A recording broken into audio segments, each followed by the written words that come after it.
Start with the name of Allah who is merciful. Assalamu alaikum nursing community. Welcome to your own channel. Today we start the unit number 6, the fundamental of nursing, the skin management. First of all, we check the objectives of this chapter. Objectives. Number 1, define diabetic ulcer. Number 2, list the causes of diabetic ulcer. Number 3, applying nursing process interventions to prevent diabetes ulcer. Number 4, identify risk factors of bed sores. What is diabetes ulcer? First of all, हम ये देखते हैं कि हमारे पास diabetic ulcer क्या होता है. Bed sores can affect people who spend a long time in one position, for example, because of paralysis, illness, old age और फ्रेलिटी. हमारे पास बेड सोर्स या डिकोबैटिक अल्सर उन लोगों में होता है जो लॉन्ग अरसे तक लॉन्ग टाइम बेड रिडन रहते हैं, एक ही पोजीशन में पड़े रहते हैं, वो मूवमेंट नहीं कर पाते, तो उस वजह से स्किन डैमेज हो जाती है, स्किन पे ज़ख़म वगैरह बन जाते हैं, जिसको हम डिकोबैटिक अल्सर या बेड सोर वगैरह कहते हैं. स्पेशली वो वाले पेशेंट जो पैरालाइज होते हैं, मूवमेंट नहीं कर पाते, या लंबे अरसे तक जो बीमार रहते हैं, या ओल्ड एज जो ख़ुद में उनमें इतनी ताकत नहीं होती कि वो मूवमेंट कर सकें, उनमें ये डिकोबैटिक अल्सर या बेड सोर बन जाते हैं.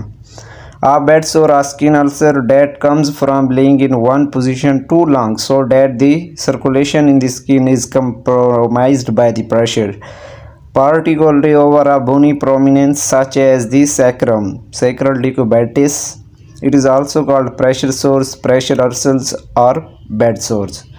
ठीक है, हमारे पास जो बेड सोर है वो कैसे बनता है, मतलब जो स्किन वगैरह है उसके ऊपर डैमेज हो जाती है अगर जो पेशेंट है, मरीज़ है, एक ही पोजीशन में लंबे अरसे तक पड़ा रहता है, और उस जगह पे किसी भी स्किन के पार्ट पे जहाँ पे प्रेशर है बॉडी के वज़न की वजह से, वहाँ क्या होती है, हमारी जो ब्लड की सर्कुलेशन वगैरह वो क्या होती है, कम हो जाती है, जिसकी वजह से ऑक्सीजन की कमी की वजह से वहाँ पे स्किन डैमेज होना शुरू हो जाती है. फॉर एग्ज़ाम्पल वो कहते हैं जैसे हमारे पास सैक्रम है, ठीक है, सैक्रम के पोजीशन पे अगर एक पेशेंट लेटा रहता है, ठीक है, बोनी स्किन जो बोनी वाली जगह पे स्किन होगी वो क्या होगी, डैमेज हो जाएगी, क्योंकि उसके ऊपर बोन का प्रेशर है, सैक्रम का प्रेशर है, और उसको क्या बोलते हैं, सैक्रल डिकोबैटिस, और इसको प्रेशर अल्सर भी बोलते हैं, प्रेशर सोर्स भी बोलते हैं, और इसको बेड सोर्स भी बोलते हैं. ये सारे नाम किस चीज़ के हैं, डिकोबैटिस अल्सर के होते हैं हमारे पास. उसके बाद हमारे बॉडी में कौन कौन सी पोजीशन होती है जिस पे मतलब डिकोबैटिस अल्सर के होने के चांस ज़्यादा होते हैं. ठीक है, अगर हम सीधी तरह लेट जाए तो हम देखेंगे खुद हमारी कौन सी बॉडी के पार्ट्स पे ज़्यादा प्रेशर पड़ रहा है. ठीक है, हम अगर सबसे पहले ऊपर से शुरू करते हैं तो हमारे हेड की जो बैक होगी वहाँ पे प्रेशर होता है, और अगर थोड़ा सा साइड में तो क्या होगा, हमारे कान वगैरह के ऊपर भी प्रेशर होगा. अगर हम उसी पोजीशन में 3, 4 या 5, 6 घंटे लेटे रहते हैं, मूवमेंट नहीं करते, तो वो क्या होगा, वहाँ पे ऑक्सीजन की सप्लाई की वजह से, ब्लड की सप्लाई की कमी की वजह से क्या हो जाएगी, हमारी स्किन रप्चर हो जाएगी या वुंड वगैरह बन जाएगा, जिसको हम बेड सोर वगैरह कहते हैं. अगर उसके बाद नीचे देखें तो हमारे जो शोल्डर हैं उनकी बैक वगैरह पे भी प्रेशर होता है, वहाँ पे भी हमारी स्किन डैमेज वगैरह हो सकती है. और इसी तरह हमारी जो एल्बो वगैरह हैं, कोहनी वगैरह है, वहाँ के ऊपर भी प्रेशर होते हैं, और हमारी क्या होती है, यहाँ पे बोनी प्रोमिनेंस होती है, जो हड्डियाँ हैं वो ज़हर होती हैं, सख्त होती हैं, वो भी हमारी स्किन को क्या करती हैं, रप्चर कर सकती हैं.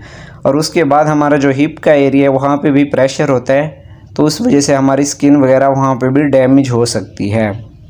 और जो हमारे हील वगैरह है, अगर हम साइड पे लेटे हुए हैं तो क्या होगा, हमारी जो नी वगैरह हैं उनकी साइडें भी डैमेज हो सकती हैं. आगे हम चलते हैं, देखते हैं कि इसकी काजेज़ क्या हैं, इसकी वजूहात क्या हैं, ये कैसे हमारी बॉडी में मतलब ये काज वजह बनता है, कौन सी चीज़ों की वजह से ये हो जाता है हमें.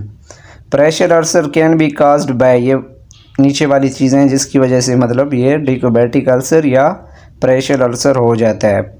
Pressure from a hard surface such as a bed और व्हील चेयर. ठीक है, अगर हमारा जो पेशेंट है जो भी है वो अगर लंबे अरसे तक किसी सख्त चीज़ के ऊपर लेटा रहता है, जैसे हमारे पास व्हील चेयर है या बेड है, ठीक है, तो उस जगह की नीचे सख्ती की वजह से क्या होता है, हमारी स्किन रप्चर हो जाती है, वहाँ पे ज़ख़म बन जाते हैं, और वो एरिया क्या होता है, डैमेज हो जाता है. और उसके बाद क्या है हमारे पास pressure that is placed on the skin through involuntary muscles movement such as muscle spasm. ठीक है, वो वाली जगह जहाँ पे मतलब हमारे मसल्स की मूवमेंट होती है, ठीक है, जो हमारे कंट्रोल में नहीं हो रही होती, ठीक है, उस जगह पे भी क्या होते हैं हमारी स्किन डैमेज हो जाती है। ठीक है, और उस जगह पे भी हमारी स्किन रप्चर हो जाती है, जिसकी वजह से स्किन मतलब डिकोबैटिक अल्सर वगैरह हो जाता है। और उसके बाद क्या आ जाता है हमारे पास moisture which can break down the outer layer of the skin. ठीक है, अगर कोई जगह गीली रहती है तो आपको पता है जैसे जैसे जितनी देर हमारी जगह गीली होती है वहाँ पे इन्फेक्शन के चांस ज़्यादा होते हैं, क्योंकि मैक्रो ऑर्गेनिज्म गीली जगह पे जल्दी ग्रो करते हैं। तो उसकी वजह से क्या होता है हमारी स्किन की जो लेयर है वो क्या होती है, रप्चर हो जाती है, और वहाँ पे भी डिकोबैटिक अल्सर बनने के चांस ज़्यादा होते हैं। और ये साइड पे भी कुछ दिए गए हैं, ठीक है, जिसकी वजह से मतलब हमारा प्रेशर अल्सर हो जाता है। में कुछ एक्सट्रिंसिक फैक्टर हैं और क्या है कुछ इंट्रिंसिक फैक्टर हैं। एक्सट्रिंसिक फैक्टर देखते हैं, एक्सेसिव अनएक्सियल प्रेशर। ठीक है, अगर बहुत ज़्यादा प्रेशर है किसी भी पार्ट के ऊपर तो क्या होता है हमारा प्रेशर अल्सर की वजह बनता है। फ्रिक्शन एंड शेयर फोर्स, अगर ठीक है हम जब पेशेंट वगैरह को उठा रहे होते हैं तो ऐसे उनको खींच लेते हैं, या क्या करते हैं वो बेड में जो कपड़ा वगैरह है उसमें फ्रिक्शन और बॉडी के इस फ्रिक्शन की वजह से क्या होता है वहाँ पे ज़ख़म बन जाते हैं। इम्पैक्ट इंजरी, ठीक है, अगर वहाँ पे कोई ज़ख़म वगैरह हो जाता है तो उस वजह से भी हीट, अगर वो जगह ज़्यादा गर्म रहती है तो उस जगह पे भी क्या होता है हमारी स्किन डैमेज हो सकती है, मॉइस्चर होती है, एंड पोस्चर वगैरह पे भी ऐसी पोजीशन में लेटाते हैं जहाँ पे प्रेशर उसके उस साइड पे ज़्यादा होता है, तो उस वजह से क्या होगा हमारा मतलब स्किन डैमेज हो जाएगी। इनकॉन्टिनेंस, ठीक है, कि हमारा पेशेंट है वो मूवमेंट ही नहीं कर पाता, लंबे अरसे तक एक ही साइड पे पड़ा रहता है, तो वो क्या होता है उससे भी मतलब वो डैमेज हो सकता है। और उसके बाद क्या आ जाता है हमारे पास इमोबिलिटी, इंट्रिंसिक फैक्टर में इमोबिलिटी, मूवमेंट नहीं कर सकता। सेंसरी लॉस, ठीक है, वो कोई भी जगह उसकी बॉडी की जो पार्ट है वो सेंस नहीं कर पाता। ठीक है, सुन की तरह सुन होते हैं, तो क्या होगी स्किन डैमेज हो जाएगी, उसको पता ही नहीं चलेगा। एज, ठीक है, बुढ़ापा है, बहुत ज़्यादा ज़ईफ़ हो गया तो क्या होगा वो ख़ुद मूवमेंट नहीं कर पा रहा होता, उस वजह से क्या होता है स्किन डैमेज हो जाती है। या डिजीज़, ऐसी डिजीज़ जिसमें वो मूवमेंट नहीं कर पाता, उस जगह को चेंज नहीं कर पाता, तो लंबे अरसे में उधर ही रहने की वजह से क्या होता है स्किन डैमेज हो जाएगी। एंड बॉडी टाइप, कुछ लोगों की जो बॉडी होती है वो बहुत ही ज़्यादा सेंसिटिव होती है। ठीक है, थोड़े अरसे के लिए अगर वो एक ही साइड पे लेटते हैं तो क्या होगा स्किन डैमेज हो जाती है या वुंड वगैरह बन जाते हैं। उसके बाद क्या आता है हमारे पास पुअर न्यूट्रिशन, अगर वो न्यूट्रिशन उसकी प्रॉपर नहीं है, ठीक है, जिससे हमारी बॉडी की ज़रूरियत पूरी हो सकें, तो उससे भी क्या होगा हमारी स्किन पे रैशेज़ वगैरह या वुंड वगैरह बन सकते हैं। और उसके बाद क्या है इन्फेक्शन, अगर कोई बॉडी का इन्फेक्शन हो गया है, ठीक है, उससे भी हमारी स्किन पे ज़ख़म वगैरह या डिकोबैटिक अल्सर हो सकता है। ये थी उसकी काजेज़ किसकी वजह से हमारा डिकोबैटिक अल्सर होता है। आगे देखते हैं हम स्टेजेस कितनी होती हैं। स्टेजेस हमारे पास 4 स्टेजेस होती हैं, ठीक है, एक एक करके हम इसको देखते हैं। फर्स्ट स्टेज में क्या होता है skin is unbroken but inflamed. First stage में क्या अलामत शो हो रही होती हैं, हमारी स्किन मतलब रप्चर नहीं हुई होती, ठीक है, लेकिन क्या होती है इन्फ्लेम हुई होती है, थोड़ी सी इन्फ्लेमेशन हुई होती है वहाँ पे, लेकिन हमारी स्किन पे भी ज़ख़म नहीं बना होता। सेकंड स्टेज में क्या होगा skin is broken to epidermis और डर्मिस, जो हमारी स्किन है वो तकरीबन हमारी एपिडर्मिस या डर्मिस तक टूट जाती है, मतलब ख़राब हो जाती है, ठीक है। उसके बाद stage 3 ulcer extend to subcutaneous fat layer. अब क्या है हमारा जो अल्सर है, जो हमारा वुंड है या जो ज़ख़म है, उसने हमारी स्किन की दोनों स्टेजेस को क्रॉस करके वो कहाँ तक पहुँच गया हमारे सबकुटेनियस फैट लेयर तक पहुँच गया है। तो वो कौन सी स्टेज में होगा हमारी स्टेज नंबर 3 में होता है। Stage number 4 undermining is likely, ठीक है, ऐसे होगा मतलब साइडों पे भी वो फैल रहा होते हैं और नीचे भी। अल्सर एक्सटेंड टू मसल्स और बोन, और वो जो हमारा वुंड वगैरह होता है या जो अल्सर होता है वो कितना बहुत ज़्यादा डीप हो जाता है, इवन हमारे मसल या बोन वगैरह हमें नज़र आ रहे होते हैं। मतलब जो भी इसकी स्टेजेस हैं, जैसे जैसे हमारा अल्सर जो है डीप होता जाता है, वह ज़ख़म जो है डीप होता जाता है, वो हमारे टिश्यूज़ को डैमेज करता रहता है, उसी तरह इसकी स्टेजेस बनती जाती हैं। उसके बाद हमने क्या करना है, मतलब नर्सिंग इंटरवेंशन क्या हो सकती है, ठीक है, किसी भी पेशेंट को बेड सोर वगैरह से बचाने के लिए। Turning and repositioning patient at least every 2 hours, ठीक है। जिस पेशेंट में भी हम हायर हैं उसको अगर वो इनकॉन्टिनेंस है तो वो अगर मूवमेंट नहीं कर सकता, ठीक है, तो उसको क्या करें हम हर 2 घंटे बाद उसकी मतलब पोजीशन चेंज करते रहें, कभी राइट साइड कभी लेफ़्ट साइड, मतलब एक ही साइड पे नहीं पड़ा रहे।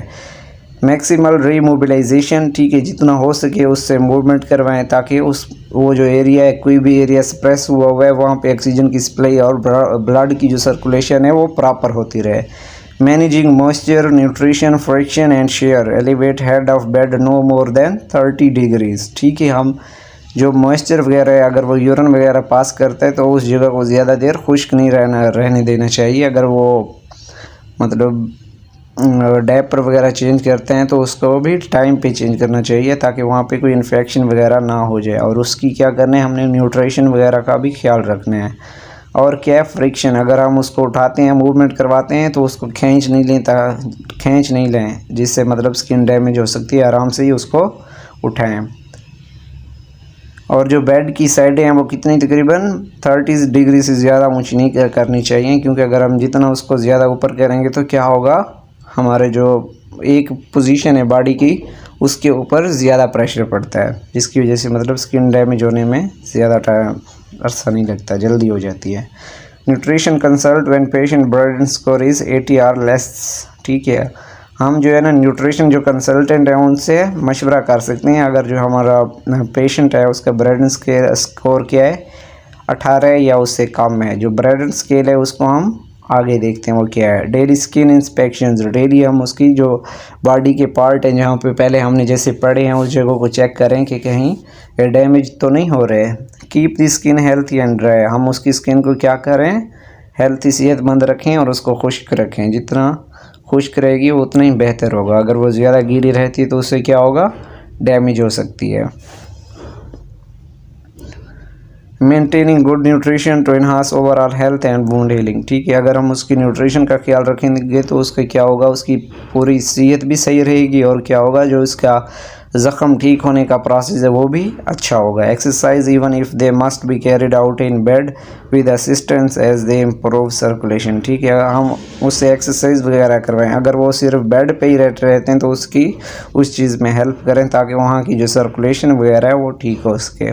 स्पेसिफिक टर्निंग एंड रिपोजिशनिंग शेड्यूल, हम शेड्यूल बनाएं कि हर 2 घंटे बाद क्या करेंगे, इसकी पोजीशन चेंज करते रहेंगे पेशेंट की। Wedge devices for lateral positioning. ठीक है, अगर हम उसकी जो पोजीशन वगैरह है उसको चेंज करने के लिए अच्छी डिवाइसेस यूज़ करें जिससे मतलब फ्रिक्शन वगैरह ना हो। Pressure distribution support surface. ठीक है, हम ऐसी चीज़ें इस्तेमाल करें जिससे मतलब उसका जो प्रेशर है वो डिस्ट्रीब्यूट हो सके, एक ही जगह पे ना हो। मैनेज न्यूट्रिशन का हम ख्याल रखें। Increased frequency of turning including small shift of weight. ठीक है, हम उसकी जो टर्निंग है या रिपोजिशनिंग की जो फ्रिक्वेंसी है उसको ज़्यादा करें। ठीक है, जितना हो सके हम उसकी पोजीशन चेंज करते रहें। और वेट के हिसाब से हम उन 2 घंटे से कम अरसे में भी उसको पहले से भी मतलब कर सकते हैं। Risk factor of bed source, हमारे पास रिस्क फैक्टर क्या हैं बेड सोर के। The risk of developing bed सोर can be predicted by the using the Brydon scale for predicting pressure ulcer risk. ठीक है, हम जो बेड सोर के चांसेस हैं या प्रेशर अल्सर के चांसेस हैं, कैसे उनको मतलब पता चल सकता है हमें, अगर हम ब्रेडन स्केल को यूज़ करते हैं जिससे हमें ये पता चलता है कि इसको कितना चांस है किसी भी पेशेंट को बेड सोर होने की। The scale contain 6 areas of risk. ठीक है, इस स्केल में क्या होते हैं, 6 डिफरेंट एरियाज दिए गए होते हैं जिस पे मतलब ज़्यादा रिस्क होता है। कोग्निटिव परसेप्चुअल, ठीक है, अगर वो खुद से मतलब परसीव नहीं कर पा रहा, मूवमेंट नहीं कर पा रहा तो उससे क्या होगा, उस चीज़ की मतलब सेंस नहीं कर पा रहा किसी भी एरिया में, तो उससे भी हमें ये बेड सोर वगैरह हो सकते हैं। मोबिलिटी, ठीक है, अगर वो मूवमेंट ही नहीं कर पाता, खुद की पोजीशन ही चेंज नहीं कर पाता तो उससे भी क्या होगा, हमारे बेड सोर के रिस्क बढ़ जाते हैं। इनएक्टिविटी, कोई वो एक्टिविटी नहीं कर सकता। ठीक है, मॉइस्चर, अगर कोई जगह उसकी गीली है तो वहाँ पे भी क्या होगा, हमारे बेड सोर होने के चांस बढ़ जाते हैं। न्यूट्रिशन, अगर न्यूट्रिशन उसकी सही नहीं है, प्रॉपर तौर पे नहीं है तो उससे क्या होगा, हमारा मतलब बेड सोर के चांसेस ज़्यादा होते हैं। फ्रैक्शन या शेयर, ठीक है, अगर वो उसकी बॉडी है, रगड़ है, ठीक है, बेड की शीट और उसकी स्किन के दरमियान, तो उससे क्या होगा, उसकी स्किन जल्दी डैमेज हो सकती है और हमारे जो बेड सोर के रिस्क हैं वो बढ़ सकते हैं। उसके बाद आ जाते हैं हम कैसे असेस कर सकते हैं कि हमारा पेशेंट कितने मतलब ज़्यादा रिस्क पे है या कम पे है। This combines for a possible total of 23 point with a higher score meaning a lower risk of developing a pressure ulcer and vice वर्सा।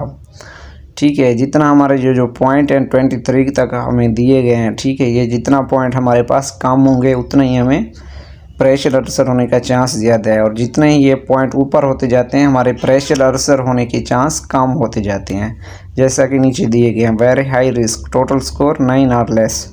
अगर जो हमारा पेशेंट है वो ब्रेडन स्केल के मुताबिक 9 या उससे भी कम लेवल पे है तो हमें हमारे पेशेंट को क्या है, वो बहुत ही ज़्यादा रिस्क पे है बेड सोर होने के। और उसके बाद अगर हमारे पॉइंट 10 to 12 तक होते हैं तो उससे क्या होगा, वो भी हमारा पेशेंट जो है हाई रिस्क पे है, उसको भी बेड सोर होने की चांस ज़्यादा हैं। उसके बाद अगर हमारे इसी तरह पॉइंट 13 से 14 तक होते हैं तो हमारा क्या है, उसको भी मॉडरेट दरमियाने रिस्क पे है कि इसको बेड सोर होने के चांस हैं। और उसके बाद 15 एंड 18 तक अगर हमारे पॉइंट चले जाते हैं तो उससे क्या होगा, हमारा मिल्ड रिस्क पे है, थोड़े से रिस्क पे है, उसको भी बेड सोर हो सकता है। और अगर हमारे जो पॉइंट हैं वो 19 से 23 तक हैं तो इससे क्या है, हमारा पेशेंट मतलब बिल्कुल ठीक है, उसको बेड सोर होने के कोई चांस नहीं। ऐसे ही हम मतलब किसी भी पेशेंट में बेड सोर होने के काज या उसके जो चांसेस हैं पता कर सकते हैं।